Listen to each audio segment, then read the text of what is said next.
Hello everyone. तो 100 question तक हमने कवर किया था। नेक्स्ट क्वेश्चन हमारा है which one of the following is the largest committee of the parliament. तो हमारे पार्लियामेंट की जो सबसे बड़ी लार्जेस्ट कमेटी है वो कौन सी कमेटी है। ठीक है, ऑप्शंस हमारे पास हैं। ए है committee on the public accounts, B is committee on estimates, C हमारा है कमेटी ऑन पब्लिक अंडरटेकिंग और डी हमारा है कमेटी ऑन पिटिशंस। तो देखिए बी हमारा है कमेटी ऑन एस्टिमेट्स। ठीक है, जो एस्टिमेट्स कमेटी है वो सबसे बड़ी लार्जेस्ट कमेटी होती है। अब वन बाय वन करके सारी कमेटीज को हम एक एक करके देख लेंगे। ठीक है, देखिए इसमें क्या है, work done by the parliament in modern times is not only varied in nature but considerable in volume. यानी कि ये ऐसा नहीं है कि बहुत डाइवर्स सेक्टर्स में काम करते हैं, बहुत जो है उनका काम का जो दायरा है वो बहुत बड़ा है, ये तो है ही। साथ में क्या है, उनका वॉल्यूम भी बहुत ज्यादा है। यानी कि वॉल्यूम के अगर हम बेस पे देखें तो भी काम बहुत ज्यादा डाइवर्स हो जाता है, बहुत ज्यादा कंसिडरेबल हो जाता है। The time at its disposal is limited, और जिस टाइम में विद इन टाइम जिस फ्रेमवर्क में हमें देना होता है टाइम, वो भी बहुत ज़्यादा लिमिटेड होता है। तो हमें डिफरेंट डिफरेंट कमिटीज़ के थ्रू उन सारे कामों को, पार्लियामेंट के बिजनेस को हमें करना होता है। ठीक है, hence it can not give close consideration to all the legislative and other matters that came up before it. A good deal of this business is therefore transacted by what are called as a parliamentary committee. देखिए इसमें जो है, ये मैं पढ़ इसलिए दे रही हूँ, आप लोग कमेंट सेक्शन में बता दीजिएगा पढ़ना, क्योंकि कभी कभी मैं ऐसे एक्सप्लेन करती हूँ तो लोग कहते हैं कि मैम इसको क्यों, क्या होता है ना कि आप लोग को सेटिस्फेक्शन हो कि जो पूरी बुक कवर हो रही है वो पूरी तरीके से कवर हो रही है। अदरवाइज मैं एक्सप्लेन करते हुए चली चलूंगी और इसको रीड नहीं करूंगी। आप मुझे एक बार कमेंट सेक्शन में बता दीजिए करना कैसे है। ठीक है, नेक्स्ट हमारा पहला जो कमेटी है उसको हम देखेंगे वो है कमेटी ऑन पब्लिक अकाउंट्स। ठीक है, कमेटी ऑन पब्लिक अकाउंट्स हमने क्या देखा था, सबसे बड़ी कमेटी होती है एस्टिमेट कमेटी, और दूसरी जो हम अब कमेटी देखेंगे वो है कमेटी ऑन पब्लिक अकाउंट्स। तो committee consist of not more than 22 members. ठीक है, तो हमारी जो पब्लिक अकाउंट कमेटी होती है उसमें 22 मेंबर से ज्यादा लोग नहीं होते हैं। ठीक है, 15 मेंबर जो हमारे होते हैं, 15 मेंबर्स होते हैं कहाँ के, लोकसभा के होते हैं। ठीक है, every year from amongst its members according to the principle of the proportional representation by the means of single transferable vote and not more than 7। अब देखिए जो 22 मेंबर होते हैं हमारे, उसमें से जो हमारे जो 15 मेंबर्स होते हैं वो लोकसभा के होते हैं, और उनका इलेक्शन जो है वो कैसे होता है, वो प्रोपोर्शनल रिप्रेजेंटेशन और सिंगल ट्रांसफरेबल वोट के थ्रू होता है। जो हमारे 7 मेंबर्स होते हैं, 22 मेंबर होते हैं, 15 उधर हो गए, 7 जो मेंबर बचते हैं वो राज्यसभा से होते हैं, नॉमिनेटेड बाय द हाउस। ठीक है, तो राज्यसभा से नॉमिनेटेड होते हैं 7 members are associated with this committee. ठीक है, तो कितने हो गए टोटल, 22 हो गए, 15 जो हमारे लोकसभा के और 7 जो हमारे हैं राज्यसभा के हो गए। The examination of the appropriation account relating to the railways, defense services or P&T department and other civil ministries of the government of India and reports of the Comptroller and Auditor General of India, ये सारी चीजें जो है इसका review कौन करता है, ये जो हमारी कमेटी है आपकी, कौन सी, पब्लिक अकाउंट कमेटी। ठीक है, क्या क्या करती है, इनका काम क्या है, तो ये क्या करते हैं, एग्जामिनेशन करते हैं अप्रोप्रिएशन जो हमारे अकाउंट्स होते हैं किससे रिलेटेड, रेलवे से, डिफेंस से, ठीक है, P&T डिपार्टमेंट से और सिविल मिनिस्ट्री से। तो ये सारा काम ये देखते हैं। And reports of the controller and auditor general of India as also the reports of the Comptroller and Auditor General of India on revenue receipts mainly form the basis of the deliberation of these committees। तो जो tenure होता है वो tenure क्या होता है इनके members का, 1 ईयर का टेन्योर होता है। ठीक है, अब हम देखेंगे कमेटी ऑन एस्टिमेट्स। ठीक है, क्या है ये, और यही हमने देखा था कि सबसे बड़ी कमेटी भी होती है एस्टिमेट्स कमेटी। ठीक है, estimates committee constitute for first time in 1950। पहली बार अगर पूछ ले एग्जाम में कब हुआ था, तो 1950 में जो है कॉन्स्टिट्यूट किया गया था। ठीक है, इसमें क्या होता है, टोटल 30 मेंबर्स होते हैं। ठीक है, टोटल 30 मेंबर्स होते हैं, elected every year by Lok Sabha. अब इनके जो लोकसभा के जो मेंबर्स होते हैं, देखिए इसमें राज्यसभा के जो मेंबर है वो नहीं होते, सिर्फ लोकसभा के मेंबर्स होते हैं। 30 के 30 मेंबर जो है लोकसभा से ही होते हैं। The chairman of the committee is appointed by the speaker. अब देखिए लोकसभा को कौन हेड कर रहा है, वो स्पीकर होते हैं। तो चेयरमैन जो होगा कमेटी किसकी, एस्टिमेट कमेटी का, क्योंकि एस्टिमेट कमेटी सिर्फ लोकसभा के मेंबर से मिलकर बनी होती है। तो स्पीकर की अगर बात करेंगे, तो जो हमारे जो चेयरमैन की बात करेंगे अगर हम एस्टिमेट कमेटी की, तो जो स्पीकर होंगे लोकसभा के वही जो है इनको अपॉइंट करेंगे। द मोस्ट इंपॉर्टेंट फंक्शन अगर हम देखेंगे इस कमेटी की क्या है, is to suggest alternative policy. तो क्या हो गया, अल्टरनेटिव पॉलिसीज जो है सजेस्ट करेंगे, और इफिशियंसी जो है इकोनॉमी और एडमिनिस्ट्रेशन में किस तरीके से उसको और इफिशियंट बनाया जा सकता है, वो सारा काम हमारे एस्टिमेट कमेटी का होगा। अब देखिए नेक्स्ट और थर्ड जो कमेटी हमारी है वो है कमेटी ऑन पब्लिक अंडरटेकिंग्स। ठीक है, कमेटी ऑन पब्लिक अंडरटेकिंग्स, तो क्या है ये, देखिए इसमें जो है टोटल मेंबर की बात करें तो 15 मेंबर्स होते हैं। ठीक है, देखिए पब्लिक अकाउंट कमेटी हमने पहली कमेटी देखी थी, उसमें कितने मेंबर्स थे टोटल उसमें 22 मेंबर थे, 7 जो है राज्यसभा से थे और 15 राज्यसभा से थे और 7 जो है लोकसभा से थे, मैंने उल्टा बोल दिया, 15 जो है लोकसभा से थे और 7 जो है राज्यसभा से थे, ठीक है। इसके बाद हमने एस्टीमेट कमेटी की बात की, उसमें 30 मेंबर्स थे, 30 मेंबर्स जो थे वो टोटल जो 300 के 300 मेंबर्स थे वो लोकसभा से ही थे। अब हम थर्ड कमेटी की बात करेंगे, वो committee on the public undertaking. यहाँ पे जो है इसमें 15 मेंबर्स होते हैं elected by the Lok Sabha and 7 members by the Rajya Sabha, ठीक है। तो कितने मेंबर्स होंगे, तो 15 मेंबर जो है वो लोकसभा से होंगे और 7 मेंबर्स जो है राज्यसभा से होंगे, ठीक है। 15 मेंबर्स, टोटल 15 मेंबर्स लोकसभा से और 7 मेंबर जो है राज्यसभा से होंगे।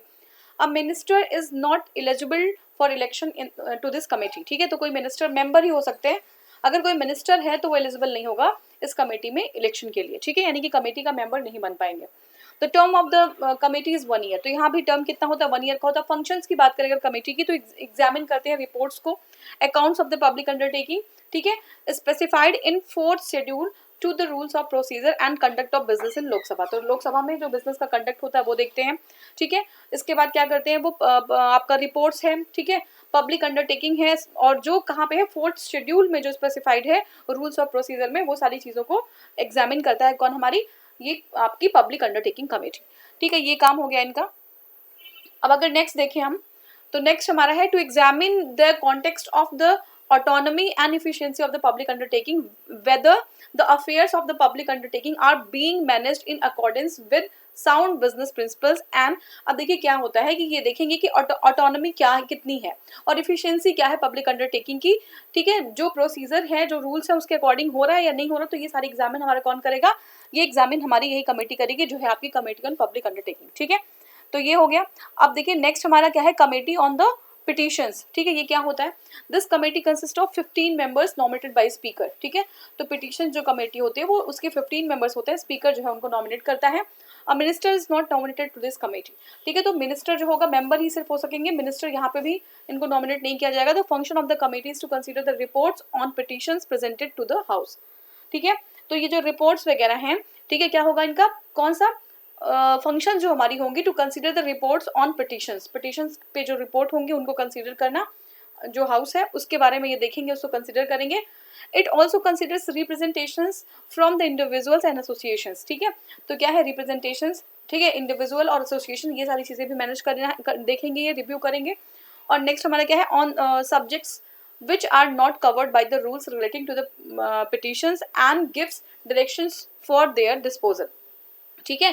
तो जो कवर नहीं किया गया है कहाँ पे, रूल्स में, not covered by the rules, किसमें, रिलेटिंग टू पिटिशंस। तो एक तो पिटिशंस का जो रूल है और जिस रूल में कोई चीज़ें जो कवर नहीं की गई हैं उसको भी हमारी कमेटी जो है पिटिशन की वो देखेगी, ठीक है, और उसको क्या करेगी, डायरेक्ट करेगी, और डिस्पोजल जो है उसका अच्छे से हो पाए तो वो भी जो है ये हमारे देखेगी पिटिशंस, कमेटी ऑन पिटिशंस, ठीक है। नेक्स्ट क्वेश्चन हमारा है which one of the following are the financial committee of the Indian parliament. तो फर्स्ट ऑप्शन हमारा है estimate committee, public account committee. Next हमारा है committee on public undertaking. Next है joint committee on salaries and allowances for the members of parliament. तो question क्या था, which of the following are the financial committees of Indian parliament, कौन सी financial committee है यही हमें बताना है, ठीक है। तो इसमें देखिए एस्टिमेट कमेटी फाइनेंशियल कमेटी है, ठीक है। फिर हमारा आपका पब्लिक अकाउंट कमेटी भी फाइनेंशियल कमेटी है। फिर हमारा है joint committee on the public undertaking, तो ये भी जो हमारी फाइनेंशियल कमेटी है। Joint committee on salaries and allowances for the members of parliament, ये जो है हमारी ऐसी कमेटी नहीं है। तो 1 A B C and C, तो आंसर हो जाएगा C। देखिए financial committee is one of the 6 classifications of standing committee. Financial committee जो हमारी 3 तरह की होती है, public account committee, estimates committee and committee on public undertaking. अब देखिए joint committee on salaries and allowances of the member is one of the committees of the house keeping committee, ठीक है। तो ये जो हमारी ज्वाइंट कमेटी है किसकी, सैलरीज और अलाउंसेस की, ये हमारा डी वाला ऑप्शन था। तो ये जो है कैसी कमेटी है, committee on the house keeping, committee for house keeping, तो हाउस कीपिंग कमेटी है ये फाइनेंस कमेटी नहीं है। नेक्स्ट क्वेश्चन हमारा which is the largest committee of the Indian parliament, सबसे बड़ी कमेटी कौन सी है, शायद हमने अभी किया है, यही एस्टिमेट कमेटी है, ठीक है। अच्छा इसका रिवीजन है, अभी दोबारा ये आया है। नेक्स्ट क्वेश्चन देखते हैं, with reference to the parliament of India which of the following parliamentary committee scrutinize and reports to the house whether the powers to make regulation rules, sub rules, by laws etc conferred by the constitution or delegated by the parliament are being properly exercised by the executive within the scope of the such delegation। एक बार इसको पढ़िएगा, question बहुत बड़ा है। तो इसमें जो है आपका ऑप्शन हो जाएगा कमेटी ऑन सबऑर्डिनेट लेजिस्लेशन, ठीक है, आंसर हमारा है कमेटी ऑन सबऑर्डिनेट लेजिस्लेशन। तो क्या करते हैं, लॉज हैं, बाई लॉज हैं, सारी चीज़ों को हमारी कमेटी ऑन सबऑर्डिनेट लेजिस्लेशन है वो जो है उनको एडवाइस करती है, उनको सपोर्ट करती है। देखिए पार्लियामेंट इज टू, देखिए जो हमारी पार्लियामेंट है वो बहुत ही डिलिबरेटिव, अभी हम देखा था कि बहुत ज़्यादा उनके जो जो उनका बिजनेस होता है वो बहुत बड़ा होता है और बहुत ज़्यादा बल्कि होता है, ठीक है। तो क्या होता है, and its function of parliament are varied, complex and बहुत ज़्यादा वॉल्यूमिनस होता है, ठीक है। Therefore it is assisted by the number of committees to discharge its function या ड्यूटीज। तो अपनी ड्यूटीज को डिस्चार्ज करने के लिए बहुत सारी कमिटीज के थ्रू इनको वर्क करना पड़ता है। अब देखिए एक कमेटी की बात कर रहे हैं हम, ये कमेटी है कमेटी ऑन गवर्नमेंट अश्योरेंस, ठीक है, गवर्नमेंट अश्योरेंस।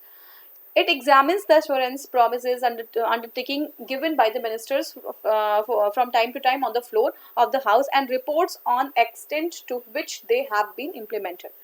देखिए बहुत ही important committee, committee on government assurance. जो हमारे मिनिस्टर्स होते हैं वो अपना कुछ ना कुछ अश्योरेंस देते रहते हैं, कुछ प्रॉमिस करते रहते हैं, तो वो सारी चीज़ें कितने हद तक इम्प्लीमेंट हुई, कितना परसेंट इम्प्लीमेंट हुआ है या इम्प्लीमेंट नहीं हुआ है, ये सारे का रिकॉर्ड जो है हमारी कौन रखता है, हमारा committee on the government assurance रखती है। अब देखिए नेक्स्ट कमेटी हमारी कौन सी है, कमेटी ऑन सबऑर्डिनेट लेजिस्लेशन। क्या होता है, it examines and reports to the house whether the powers to make regulations.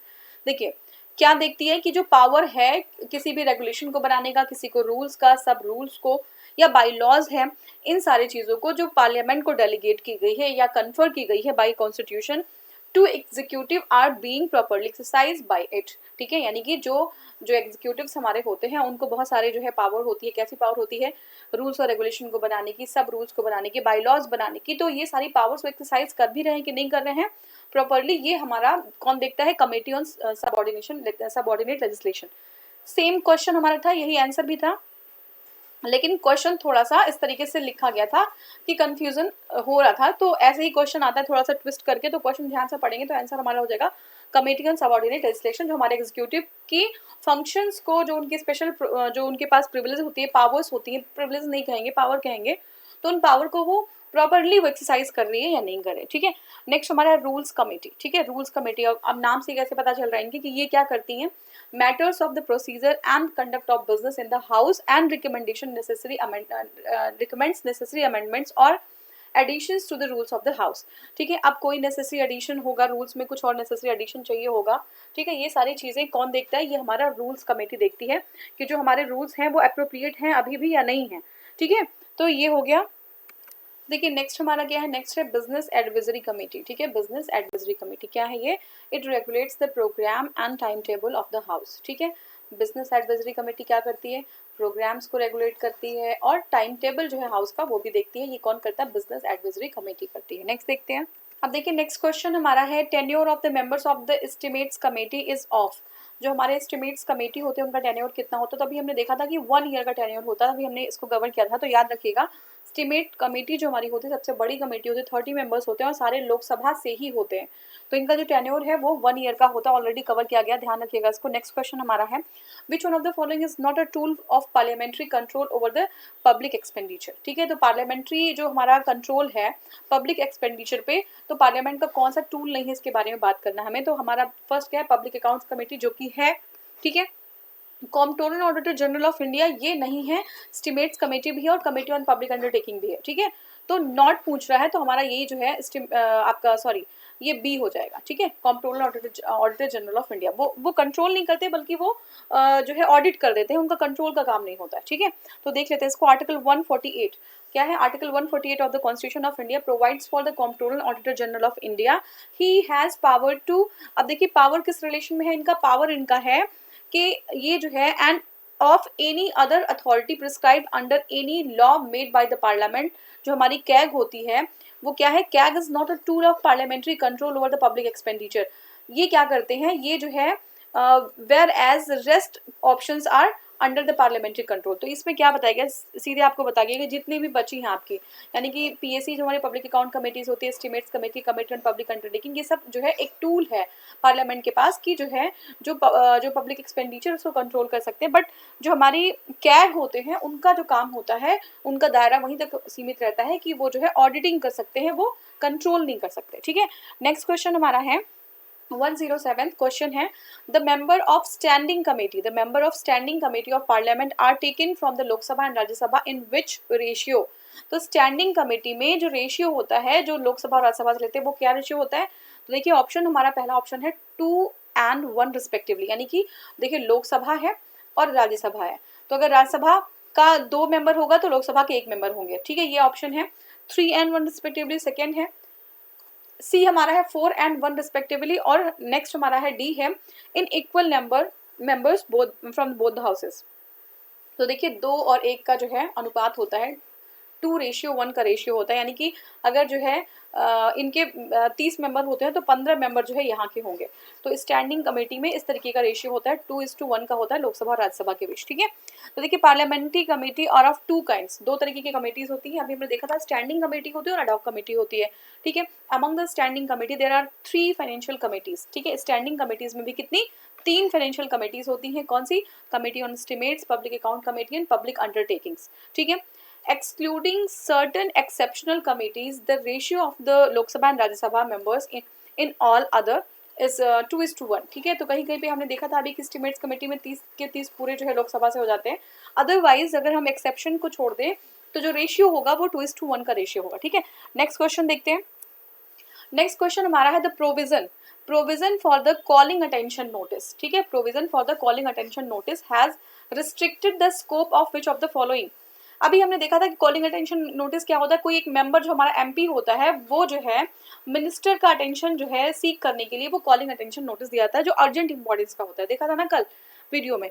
तो ये जो है हमारा यही है कॉलिंग अटेंशन नोटिस। तो क्या है? Has restricted the scope of which of the following, किसका स्कोप रिस्ट्रिक्ट कर देता है? शॉर्ट ड्यूरेशन डिस्कशन का, क्वेश्चन आर का, एडजर्नमेंट मोशन का और 0 आर का। तो देखिए एडजर्नमेंट मोशन, ठीक है, इसका स्कोप जो है क्या कर देता है? रिस्ट्रिक्टेड द स्कोप, किसका? एडजर्नमेंट मोशन का स्कोप जो है वो रिस्ट्रिक्ट कर देता है, ठीक है। कैसे करता है वो हम देखते हैं। तो देखिए जो कॉलिंग अटेंशन का जो कॉन्सेप्ट है वो भी इंडिया के द्वारा दिया गया है। अभी हमने 0 आर का देखा था, तो 0 आर जो है वो भी इंडिया, अब आप कमेंट सेक्शन में बताएंगे 0 आर का टाइम क्या होता है, ठीक है। तो 0 आर बता दीजिए। 0 आर भी इंडिया का ही दिया हुआ है, कॉलिंग अटेंशन भी इंडिया का ही कॉन्सेप्ट है। It is the new concept of the modern parliamentary procedure. Question and supplementary questions are asked during this parliamentary procedure. Parliament can move the call attention motion to call the attention of a minister. क्या है ये? जो हमारा एक बहुत ही एक modern parliamentary procedure है जिसमें हम क्या करते हैं कि एक मिनिस्टर का जो है अटेंशन जो है हम लेने के लिए कॉलिंग अटेंशन मोशन हम पास करते हैं, ठीक है। और क्या होता है वो? अर्जेंट पब्लिक इंपॉर्टेंस का होना चाहिए। It is like an adjournment motion but it does not have the part of the, क्या है आपका। नेक्स्ट क्वेश्चन हमारा है with reference to the union government consider the following statements. Union government के reference में हमें 2 स्टेटमेंट दिए हुए हैं, हमें बताना है इसमें क्या पूछ रहा है और करेक्ट कौन सा है, ठीक है। तो पहला हमारा है ministers departments of the government, मतलब गवर्नमेंट के जो मिनिस्ट्रीज होते हैं, डिपार्टमेंट्स होते हैं, India are created by the prime minister on the advice of the cabinet secretary. तो ये जो है हमारा गलत हो जाएगा, ये सही नहीं है कि हम ये इसमें कह रहा है कि मिनिस्ट्रीज और डिपार्टमेंट्स जो हैं गवर्नमेंट ऑफ इंडिया के, ये प्राइम मिनिस्टर जो है क्रिएट करते हैं कैबिनेट सेक्रेटरी के एडवाइस से, ठीक है, कैबिनेट सेक्रेटरी के एडवाइस से, ठीक है। नेक्स्ट हमारा है each of the ministries is assigned to a minister by the president of India on the advice of prime minister. तो ये हमारा दूसरा सही हो जाएगा कि जो हमारी मिनिस्ट्रीज हैं वो किसी मिनिस्टर को असाइन कर दी जाती हैं और ये जो है असाइन करते हैं प्रेसिडेंट और किसके एडवाइस से? हमारे प्राइम मिनिस्टर ऑफ इंडिया के, ठीक है। तो आंसर हमारा जो जाएगा ओनली 2, ठीक है। तो बी वाला आंसर हमारा सही हो जाएगा ओनली 2। तो फर्स्ट वाला जो स्टेटमेंट था ऑलरेडी वो हमारा गलत है कि जो हमारी कैबिनेट सेक्रेटरी होती है उसके जो है रिकमेंडेशन से जो हमारे प्राइम मिनिस्टर होते हैं, मिनिस्ट्रीज और डिपार्टमेंट्स जो हमारे गवर्नमेंट ऑफ इंडिया के होते हैं उसको क्रिएट नहीं किया जाता। कैबिनेट सेक्रेटरी क्या है? Cabinet secretary is the head of the cabinet secretariat. क्या होते हैं? हेड होते हैं किसके? कैबिनेट सेक्रेटरीट के, ना कि ये चेयरमैन होते हैं सिविल सर्विसेज बोर्ड के, ठीक है। तो ये नहीं हो पाएगा, ये गलत हो गया हमारा। Each of the ministries is assigned to the minister by the president, और जो दूसरा वाला है यानी कि जो हमारी मिनिस्ट्रीज होती है उनको प्रेसिडेंट, जो हमारे मिनिस्टर्स होते हैं उनको असाइन कर दिया जाता है और ये जो है असाइन करते हैं कौन? प्रेसिडेंट प्राइम मिनिस्टर के एडवाइस पे, ठीक है। नेक्स्ट हमारा क्वेश्चन है secretariat of parliament of India is. तो जो पार्लियामेंट है उसके सेक्रेटरी कौन कौन होते हैं, इंडिपेंडेंट ऑफ गवर्नमेंट, यानी कि ये जो है अंडर प्रेसिडेंट बताया गया, ये गलत है, under the minister of the parliamentary affair, ministry होना चाहिए under the ministry of parliamentary affairs. और डी हमारा है अंडर द सुप्रीम कोर्ट। तो ऐसा कुछ नहीं होता है, जो हमारा सेक्रेटरीट होता है पार्लियामेंट का वो इंडिपेंडेंट ऑफ गवर्नमेंट से इंडिपेंडेंट होता है, किसी के अंडर में नहीं होता, ठीक है। तो नेक्स्ट हमारा है, इसमें एक्सप्लेनेशन देखते हैं। Idea of the separate secretariat for the parliament of India independent of executive was mooted as early as in January 1926, ठीक है। तो 1926 में डिसाइड किया गया था जो हमारी सेक्रेटरीट होगी वो एग्जीक्यूटिव यानी कि गवर्नमेंट के से इंडिपेंडेंट होगी, bye the president of the central legislative assembly, ठीक है, श्री विठल भाई पटेल, ठीक है। तो जो हमारे प्रेसिडेंट थे कौन, आपकी सेंट्रल लेजिस्लेटिव असेंबली के, वो जो है श्री विठल भाई पटेल, उनके द्वारा जो है 1926 में ये डिसाइड किया गया था कि जो हमारी सेक्रेटरीट होगी पार्लियामेंट की वो इंडिपेंडेंट होगी, आज़ाद होगी गवर्नमेंट ऑफ इंडिया से, एग्जीक्यूटिव से, ठीक है। Article 98 of the constitution specify that each house of the parliament shall have a separate secretariat which is independent of the government, ठीक है। तो आर्टिकल हमारा 98 में भी है कि जो हमारी दोनों हाउसेस हैं उनके सेपरेट सेक्रेटरीट होंगे और जो इंडिपेंडेंट होंगे, जो आज़ाद होंगे, जो गवर्नमेंट हमारी होगी उससे, ठीक है, उनके अंडर नहीं काम करेंगे। नेक्स्ट हमारा क्वेश्चन है, in which year was the office of the parliamentary secretary created for the first time. तो ये हुआ था 1952 में, ठीक है, 1952 में। अब देखिए, sovereignty of the Indian parliament is restricted by, जो सोवरेनिटी है हमारी इंडियन पार्लियामेंट की इज रिस्ट्रिक्टेड बाय। तो देखिए ये powers of the president of India. Next हमारा है जुडिशियल रिव्यू, सी है हमारा leader of opposition, and D हमारा है powers of prime minister of India. तो हमारा आंसर हो जाएगा judicial review. Sovereignty of the parliament is restricted by judicial review, judicial review हो सकता है। तो parliament is the supreme legislative body but the laws made by the legislature do not infringe upon the basic structure of the constitution, ठीक है। यानी कि जो हमारी पार्लियामेंट है वहाँ पे जो हमारे लेजिस्लेचर, जो लॉ मेकिंग बॉडी हमारी है वो क्या है, पार्लियामेंट हमारी जो है सुप्रीम लेजिस्लेटिव बॉडी है, लेकिन ऐसा ना हो कि जो लेजिस्लेशन बना रही है वो बेसिक स्ट्रक्चर जो हमारे कॉन्स्टिट्यूशन का उसको इन्फ्रिंज कर दे, ठीक है। इसलिए जो है Supreme Court has the power to judicial review to check the validity of the laws made by the parliament, ठीक है। तो जो है सुप्रीम कोर्ट के पास पावर होती है कि वो वैलिडिटी को चेक करे कि वो जो लॉज बना रहे हैं वो सही है भी या नहीं, ठीक है। तो नेक्स्ट देखते हैं। अब देखिए नेक्स्ट क्वेश्चन हमारा, the golden jubilee of Indian parliament was celebrated on. तो गोल्डन जुबली की बात करें इंडियन पार्लियामेंट की, कब सेलिब्रेट की गई थी, तो ऑप्शंस हमारे पास देख लीजिए। इसमें आंसर सीधे देखिएगा, ये जो है आपका 13 पाँचवा जो महीना था 2002 को, यानी कि 2002 आप सीधे याद रखेंगे। तो golden jubilee of the Indian parliament was celebrated on May 13, 2002, ठीक है। May 13, 1952 the parliament was constituted. अब ये देखिए 2002 में इसकी गोल्डन जुबली थी क्योंकि 1952 में 13 मई के ही दिन पार्लियामेंट जो हमारी है उसका गठन हुआ था, कॉन्स्टिट्यूट किया गया था। तो 50 साल पूरे हो गए, आप जानते हैं 50 साल पूरे तो गोल्डन जुबली होती है, तो वही मनाया गया था, वही सेलिब्रेट किया गया था। नेक्स्ट हम देखते हैं, who was the nationalist leader to be elected as the speaker of central legislative assembly 1925। 1925 की बात कर रहा है कि कौन नेशनलिस्ट लीडर थे जिनको जो है इलेक्ट किया गया था speaker of central legislative assembly. तो ही वाज द विठल भाई पटेल। कौन थे, विठल भाई पटेल थे। 1925 में Vithalbhai Patel was elected as the first speaker of the central legislative assembly. His tenure was 24 August, जो टेन्योर था उनका वो 1925 से 28 अप्रैल 1930 तक का उनका टेन्योर था, ठीक है। नेक्स्ट क्वेश्चन हम अगर देखेंगे कि consider the following statement, the chairman of the committee on the public account is appointed by the speaker of Lok Sabha, ठीक है। तो पीएसी जो पब्लिक अकाउंट कमेटी होती है उसके जो चेयरमैन होते हैं उनको जो हमारे कौन जो है अपॉइंट करते हैं, स्पीकर करते हैं लोकसभा के। तो ये सही है, हमारा 1 सही है। The committee on the public account comprises the members of the Lok Sabha, members of Rajya Sabha and the few eminent persons of the industries and trade। तो ये हमारा गलत हो जाएगा, आंसर हमारा हो जाएगा ओनली 1 और आंसर है ये ए। देखिए लोकसभा जो स्पीकर है वो जो है अपॉइंट करते हैं, appoints the chairperson of all the parliamentary committee. जितनी भी पार्लियामेंट्री कमेटी होती हैं उनके जो चेयरपर्सन होते हैं उनको अपॉइंट करते हैं कौन, लोकसभा, ठीक है। Lok Sabha appoints the chairperson of all the parliamentary committee. तो चेयरमैन जो होंगे वो आपका chairman of the committee on the public accounts is appointed by the speaker of the Lok Sabha. तो पहला हमारा सीधे सीधे सही हो जा रहा है। अब public account committee is a financial committee, it consist of 22 members. ठीक है, कितने होते हैं पब्लिक अकाउंट कमेटी? अभी हमने देखा था 3 कमेटी हमारी फाइनेंशियल कमेटी होती है, जिसमें से पब्लिक अकाउंट कमेटी एक है, और इसमें 22 मेंबर होते हैं, 15 जो है लोकसभा से होते हैं और 7 जो है राज्यसभा से होते हैं। ठीक है, पब्लिक अकाउंट कमेटी में कितने मेंबर्स होते हैं? 22 होते हैं, 15 कहाँ से होते हैं? लोकसभा से, और 7 जो है राज्यसभा से होते हैं। It is assisted by the controller and auditor general of India. ठीक है, कौन असिस्ट करता है? Controller and auditor general of India.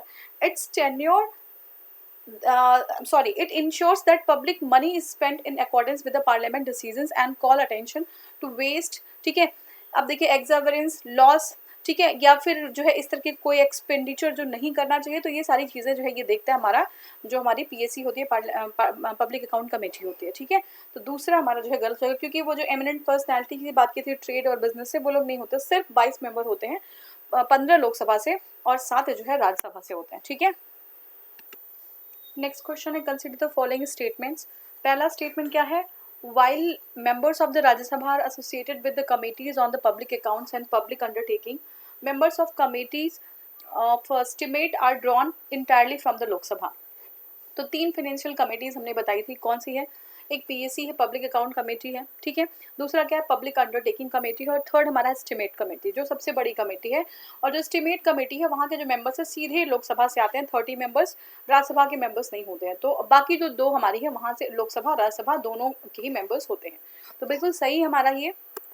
दूसरा देखते हैं, दूसरा क्वेश्चन है the ministry of parliamentary affairs work under the overall direction of cabinet committee on the parliamentary affair. बिल्कुल सही है, जो हमारा मिनिस्ट्री ऑफ पार्लियामेंट्री अफेयर्स है वो जो है किसके डायरेक्शन के अंडर काम करती है? Cabinet committee on the parliamentary affairs. ठीक है, ये भी सही है। नेक्स्ट देखते हैं, the minister of the parliamentary affairs nominates members of parliament on committees, councils, boards and commission etcetera to set up by the government of India in various ministries. क्या है? मिनिस्ट्री ऑफ पार्लियामेंट्री जो affair हमारी होती है nominate करती है members of the parliament on committees, councils, boards and commissions set up by the government of India in various ministries. बिल्कुल सही है। तो हमारा 1, 2 एंड 3 तीनों ही सही हो जाएगा, आंसर हो जाएगा डी। ठीक है, तो देख लीजिए लंबा सा इसका जो है आंसर है। तो जो हमारी कमेटी होती है public account committee, committee on the public undertaking, 22 member होते हैं, 15 जो है लोकसभा से और 7 राज्यसभा से होते हैं। लेकिन अगर एस्टिमेट कमेटी की बात करें तो 30 मेंबर जो हैं वो सारे ही मेंबर्स लोकसभा से आते हैं। ठीक है, तो स्टेटमेंट 1 करेक्ट हो गया। स्टेटमेंट 2 की बात करें तो देखिए ministry of the parliamentary affairs works under the direction of the cabinet committee. ठीक है, तो पार्लियामेंट्री अफेयर्स जो है वो कैबिनेट कमेटी के अंडर वर्क करती है, तो स्टेटमेंट 2 भी हमारा सही हो गया। तो ministers of the parliamentary affair nominates, जो हमारे पार्लियामेंट्री अफेयर के मिनिस्टर्स होते हैं, nominates the member of the parliament on the committee, council, boards etcetera setup bye the government of India in various ministries. तो तीनों जो है हमारा स्टेटमेंट सही हो रहा है। अब देखिए नेक्स्ट क्वेश्चन है, in which of the following committees there is no representation of Rajya Sabha. तो हमने देखा था एस्टीमेट्स कमेटी में राज्यसभा का रिप्रेजेंटेशन नहीं होता। नेक्स्ट हमारा है the public account committee presents its report to. तो देखिए पार्लियामेंट को, जो पीएससी हमारी पब्लिक अकाउंट कमेटी होती है, अपना रिपोर्ट किसको देती है? पार्लियामेंट में सबमिट करती है। ठीक है, देखिए नेक्स्ट, अच्छा इसका एक्सप्लेनेशन देख लेते हैं। The public account committee is form every year with a strength of not more than 22 members. ठीक है, पीएससी जो है हर साल बनती है, 1 साल का टेन्योर होता है, 22 मेंबर से ज़्यादा नहीं होने चाहिए, 15 मेंबर हमारे लोकसभा से और राज्यसभा से 7 मेंबर्स होने चाहिए। मेन फंक्शन क्या होता है? एग्जामिन करते हैं जो रिपोर्ट होती है हमारी कैग की, controller and auditor general of India की, और इसको सबमिट करते हैं कहाँ पे? पार्लियामेंट में। ठीक है, नेक्स्ट क्वेश्चन है the public accounts committee submits इस report to.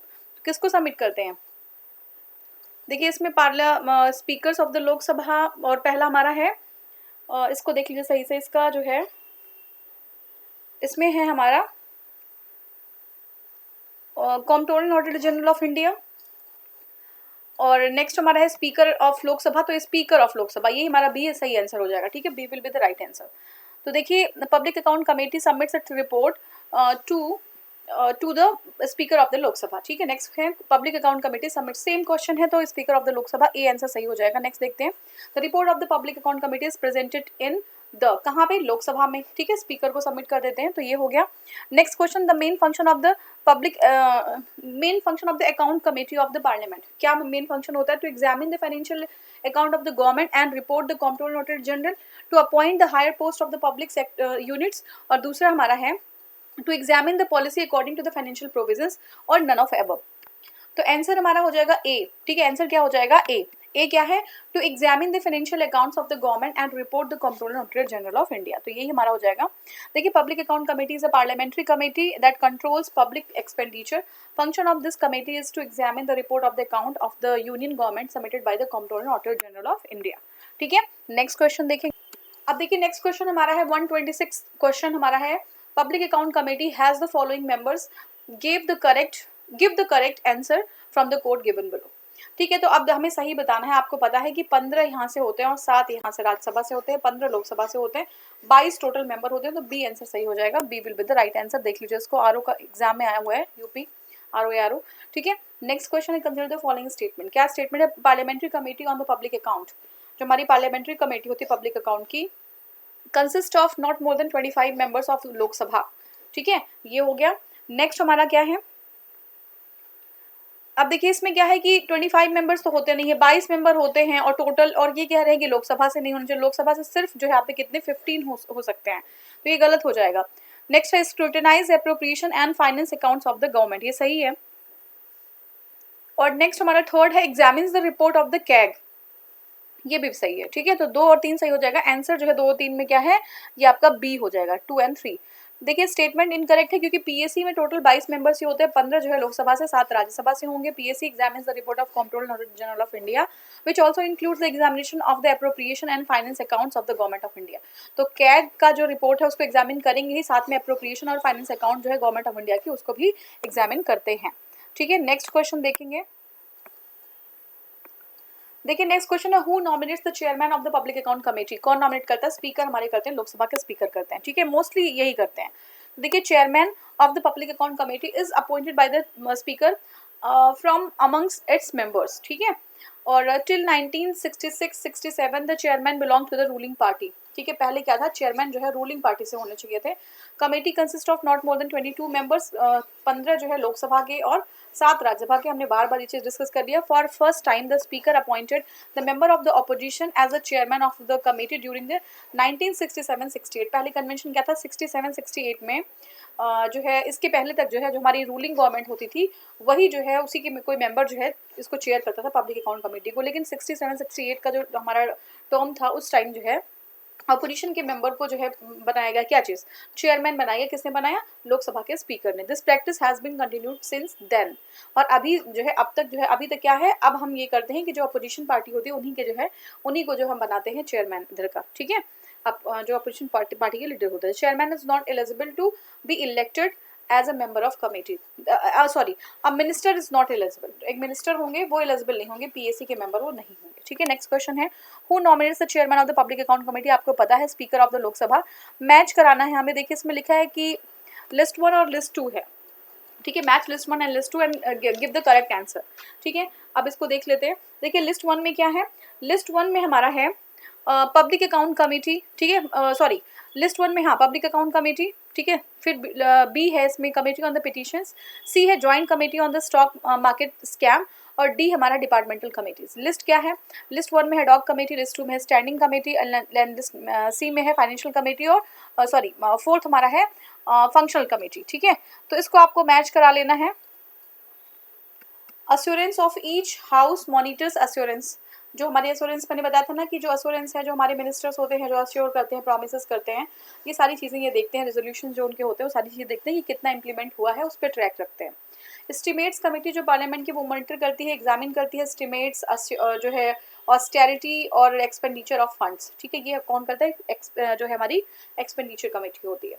No parliamentary committee has been set up for the welfare of the minorities. तो लास्ट जो ऑप्शन में था वेलफेयर ऑफ द माइनॉरिटीज, ऐसा कोई कमेटी अब तक सेटअप नहीं किया गया है। Instead of the minority commission, committee नहीं है, माइनॉरिटी कमीशन, इससे कंफ्यूज मत होएगा, माइनॉरिटी कमीशन तो है ही है। वेलफेयर ऑफ माइनॉरिटी कमेटी जैसी कोई कमेटी नहीं है। अब देखिए, नेक्स्ट हमारा क्वेश्चन क्या है? क्वेश्चन कह रहा है कि the joint parliamentary committee set up for the probing the 2G spectrum issue consist of. ठीक है, तो इसमें जो है कितने थे? तो देख लीजिए 15 मेंबर हैं और ईच हाउसेस का बोल रहा है 20 members from Lok Sabha, 10 members from Rajya Sabha. तो ये बी ही सही हो जाएगा। देखिए, अगर आपको कुछ नहीं पता है तो कम से कम ये देख लीजिए, रेशियो देख लिया करिए कि 2:1 का रेशियो जहाँ पे है, मोस्ट प्रोबेबली वो सही हो जाएगा। तो ये हमारा जो है बी है। और नेक्स्ट क्वेश्चन है the joint parliamentary committee examining 2G scam is headed by, तो कौन हेड कर रहा था? तो ये पीसी चाको थे, ठीक है ना, पीसी चाको थे। नेक्स्ट क्वेश्चन है which one of the which in what way does the Indian parliament exercise control over the administration, किस तरीके से है वो करती है? तो थ्रू पार्लियामेंट्री कमेटीज। हमने बार बार डिस्कस किया कि पार्लियामेंट्री कमेटी के थ्रू अपने एक्सरसाइज को वो देखते हैं, करते हैं, ठीक है। अब नेक्स्ट हमारा क्वेश्चन है, शायद आई थिंक लास्ट क्वेश्चन है या नहीं, हाँ लास्ट क्वेश्चन है, ये देख लीजिए। क्वेश्चन हमारा क्या है? The officers of the parliament include, कौन कौन होते हैं ऑफिसर्स ऑफ द पार्लियामेंट? बार बार हमने देखा था, अब इसको अपने आप बताएंगे कौन कौन से पार्लियामेंट के हमारे ऑफिसर्स होते हैं, ठीक है। देख लिया, तो देखिए स्पीकर ऑफ लोकसभा बिल्कुल होते हैं, डेप्यूटी स्पीकर भी बिल्कुल होते हैं, ठीक है, स्पीकर भी होते हैं, डेप्यूटी स्पीकर भी होते हैं, सेक्रेटरी जनरल ऑफ लोकसभा ये भी होते हैं, और चेयरमैन ऑफ राज्यसभा। तो ये सारे जो है हमारे क्या होते हैं? ये हमारे ऑफिस होते हैं पार्लियामेंट्री। तो ऑल ऑफ द फोर होगा, ऑल द फोर होगा, ठीक है। तो ये जो हमारा डी है, ठीक है। तो house, each house of the parliament has its officers, ठीक है। लोकसभा में स्पीकर, डेप्यूटी स्पीकर, राज्यसभा में chairman and deputy chairman, and also a panel of the chairman in Lok Sabha and the panel of deputy chairman of the Rajya Sabha is appointed.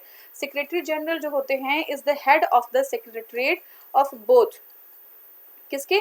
Of both the houses, and he is the permanent officer appointed by the speaker of the house. तो ये अगर पूछ ले permanent officer कौन होता है, तो हमारे जो है सेक्रेटरी जनरल होते हैं, ठीक है। तो यहीं पे ये कंप्लीट हो जाता है। नेक्स्ट वीडियो में हम पार्लियामेंट पार्ट 4 को कंप्लीट करेंगे, इसके बाद हमारा पार्लियामेंट कवर हो जाएगा, ठीक है। Thank you so much for watching, thank you.